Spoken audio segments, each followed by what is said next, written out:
Hi, my name is Louise and this is video reflection number 3. On Tuesday we competed in our third Cougar Cup challenge. Coming in last after last week's effort, we only had a 30-second deficit, which wasn't too bad in the end. Our first clue led us to one of the arcs down by Sloan, where we actually beat Courtney to there. There we had to put together a card tower. Now this card tower was kind of difficult to put together because it was raining, just light rain, but it was windy, it was really windy. So a couple of times we would continue to try and block off the wind around the cards, try and put them together around the cards, find places where the cards potentially wouldn't fall down, and we just continued to fail. This time we persisted at it and we came to something where Haran actually thought of making, instead of putting just 2 singular cards together, actually almost splitting the deck in half and making them thicker for something more to the wind to push off. And we got two halves of the decks to stand up together, and our tower ended up being about 3 inches tall, I believe. So yeah, I think that was a good step from where we were last week, where we just ended up giving up in something that we couldn't complete, whereas this time we actually persisted and we got the result that we wanted.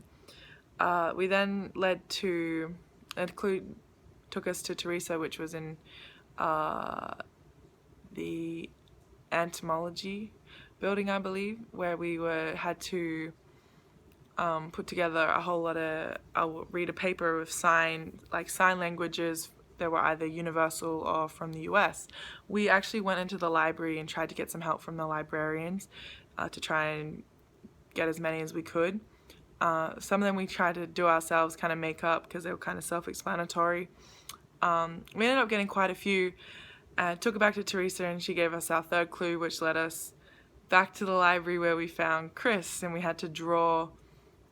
We had to then, kind of similar to the challenge where we only had, we had to blindfold Jocelyn, and so we had to describe the picture to Haran in as much detail as we could, and get him to draw it in as much detail as we could without actually seeing what he had drawn.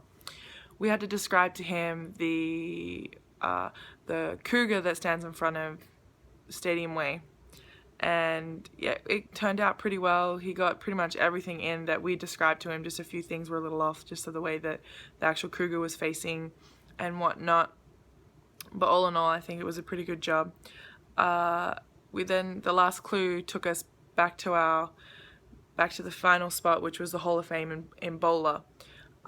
This week wasn't based off time or if you came in first. It was just based on how well you did in the challenges in between. So we tried to take in extra effort and focus on more detail within the challenges that we did. And I believe they paid off, from what I know, that we actually won last week's challenge. We're still just behind, but we got back to where we got back the deficit that we were in. So all in all, I think we learned from last week. We didn't just give up. We continued and we persisted at something, and it got us the result that we wanted. And now we're contending again to win the final race. So yeah, all in all, I think we did well this week, and we learned. And leadership wise, I think Haran really stood up for us this week. He kind of knew exactly where to go, especially for the first one.